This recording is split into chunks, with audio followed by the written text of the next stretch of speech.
Hey guys, today we're going to be talking about the top 5 cheaters in Magic the Gathering. We're going to start with Sato. Sato, who recently came off a disqualification for bribing or some type of issue over the prize. What did he do when he was going to lose the game? He did something kind of crazy, and this shows you what Magic was like back in the day. His opponent, he picks up his deck, his own deck, moves cards around, and offers his deck for his opponent to cut for no reason. So there's no fetch lands, there's no reason he's doing this, he's just randomly doing it. His opponent is completely confused and cuts his Sato's deck. Sato immediately calls a judge and tries to get his opponent a game loss, and this is when Sato was going to lose the game on the next turn, and he decided this was the best way to disqualify his opponent who was going to kill him by randomly cutting his own deck, offering the deck to his opponent, and then having his opponent cut the deck out of confusion and this being disqualified. So I'm not sure why anyone would expect to get away with this cheat, and I think that's why I have it as him as number 5, because this was back to back, so it was a repeat. The first DQ was over prize support. The second DQ is just unexplainable. No explanation to what happened there. Number 4, Van Cleve. A picture says pretty much everything you need to know.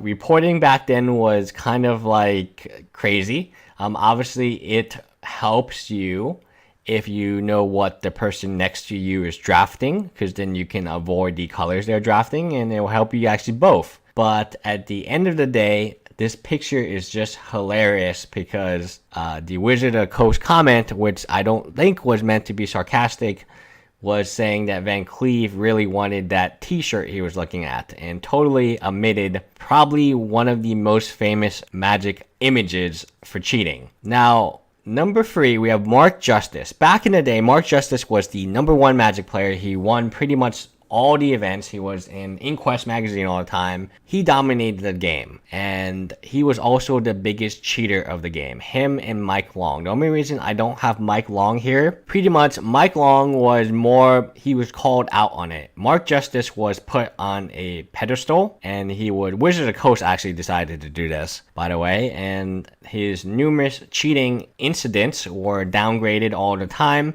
He was able to talk his way out of disqualifications. He convinced judges that he was not the most epic cheat I've ever heard of was Mark Justice and Mike Long cheating against each other. And Mark Justice, because he's good with the judges, he won that, although they were both cheating at the same time. Now, number 2, Steven Speck. Why Steven Speck outranks all the previous cheaters minus 1, very famous cheater, has to do with how he was cheating. He was putting cards in laps, and he was playing a combo deck. So back in the day, Carnivorous Bloom, or whatever that card was, combos off with Prosperity.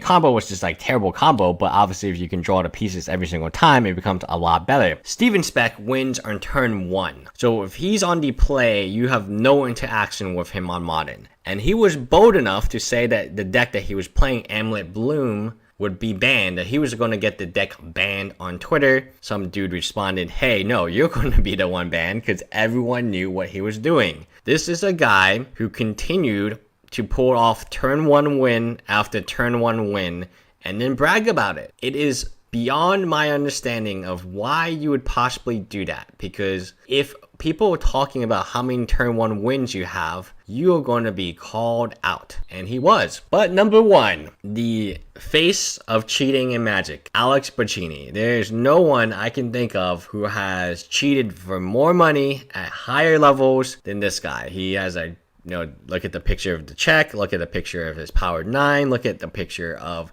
and he has no regrets about cheating. The first time he was caught cheating, well, not the first time, but the first time he was banned for cheating, when he returned, his quote was, "Did you miss me?" And then when he was commenting about the 2 explorers, he pretty much made a joke about it.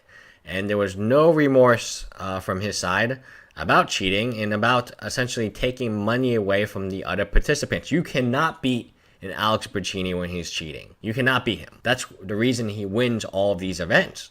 It is not surprising that as soon as he returned, he started winning again. And people will be like, oh, he's a great player.